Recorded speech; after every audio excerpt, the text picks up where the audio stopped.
Trojan family, what's up, man? USCJ here. It's the top of the morning. I hope everybody is getting ready to get up, get out, and make some things happen this morning. Listen, we got to talk about what the key to stopping Notre Dame is. What are the things that USC needs to do in order for Notre Dame to be unsuccessful, in my opinion? As you guys know, every college football team has decent receivers, good receivers, but that has not been a strong point for Notre Dame this season. When you look at Notre Dame and their identity is going to be this guy right here, Audrey Estime, the running back for Notre Dame. Look, the guy has had success. He's ran against pretty much everybody, man. And you see him here. He doesn't even look like a running back. The guy looks like a linebacker. Matter of fact, he's probably bigger. He's bigger than our linebackers. He's standing at 6'2", 230 pounds. The guy's an absolute unit. But here's the thing that USC fans need to be excited about when you're talking about this guy. This guy, although he has been running all over teams this season, USC has been able to stop this guy. We stopped him last year. You guys, we're going to take a look at some stats. We held him to 6 carries to 43 yards last year. And, I did a live yesterday, Jaywalking myself. We did one. And, I talked about that. We talked about how USC's defense needs to show up and really kind of stack the box the same way we did last year, because it really fits well with playing a team like Notre Dame. And so my thing is, some of the keys, and I'm going to show you guys what I think needs to happen.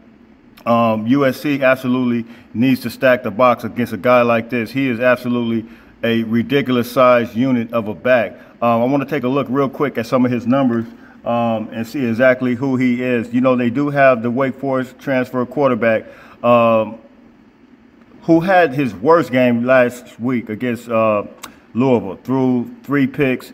And look, that was his his worst game. But this game, this Notre Dame game, this thing is real serious. It's serious business, and USC has to absolutely come out and be really aggressive on defense, especially with this guy. We need to hold him to under 100 yards the same way we did. We actually held him to under 50 yards last season. But here's the thing I think that USC needs to do in order to pursue this guy and really stop this guy.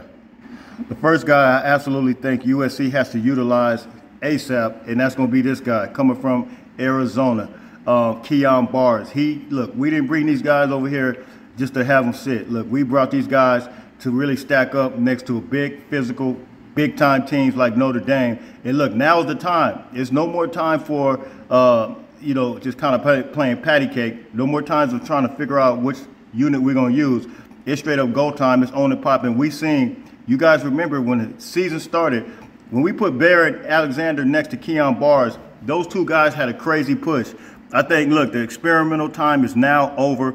I think USC is going to have to use these guys like never before. And look, it's big man against big man. We're facing nothing but big man. And look, this is a game that it's going to be won in the trenches. This is, with the weather that's taking place, man, it's going to be time to get nasty, time to get physical. We got guys that can back these guys up. Of course, guys like Dejan Bidden. You got Stanley, you got Tyrone. But the guy that needs to come in there and come and start in there is going to be, the first one is Keon Barrs.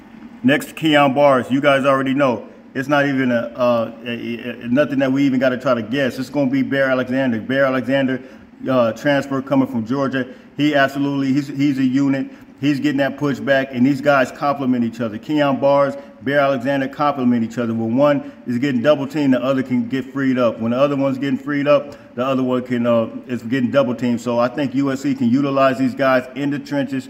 I think it's going to be straight up go time with both of these guys, man. But we're facing big time guys in the trenches, and I think Keon Barrs, Bear Alexander needs to be your nose tackle and D tackle coming into this game. Your next guy is going to be this guy, man. He has been absolute. He's not a surprise. I mean, I'm not going to say that by no means, because I couldn't understand it last year. You guys already know Arizona State, Stanford, he balled out, but then he just kind of disappeared. I don't know if that was a coaching move or what, but all I can say is this guy has absolutely showed up and showed out, and he's been a force in the run, in the pass.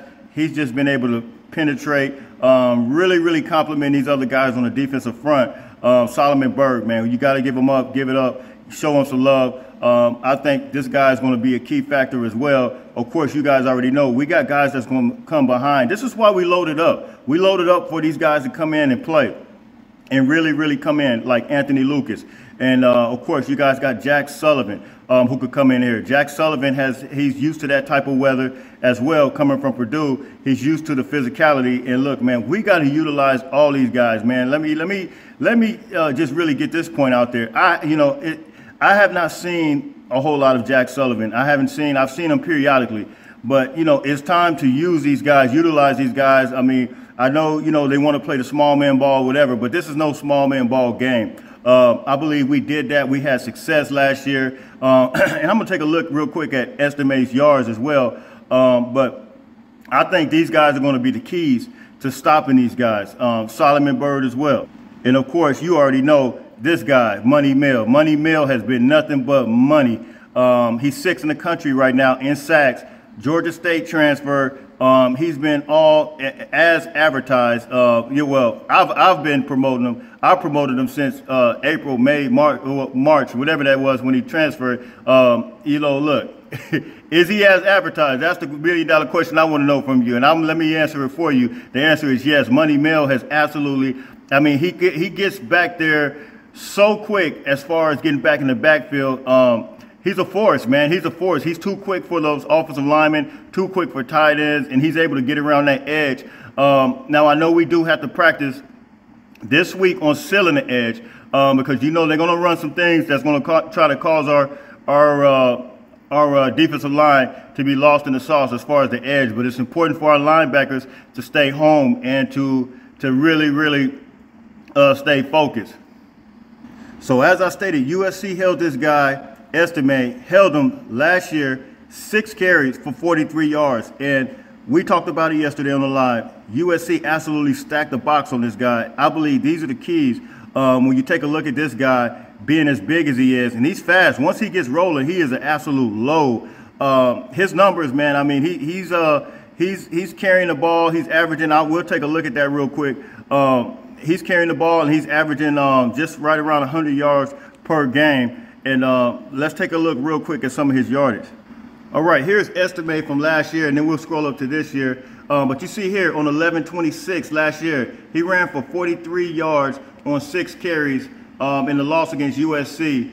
And he added 2 catches last year for 31 yards, picking up 29 after the reception, season high. So we really held him really under 100 yards total, 43 on the ground, 31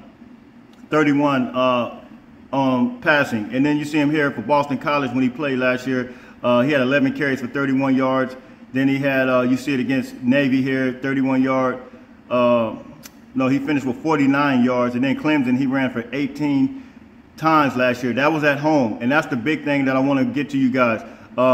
18 times, 104 yards. And you see here, look, he's very successful at home. He feels comfortable at home. And I think that's what, his comfort zone, they're used to that field.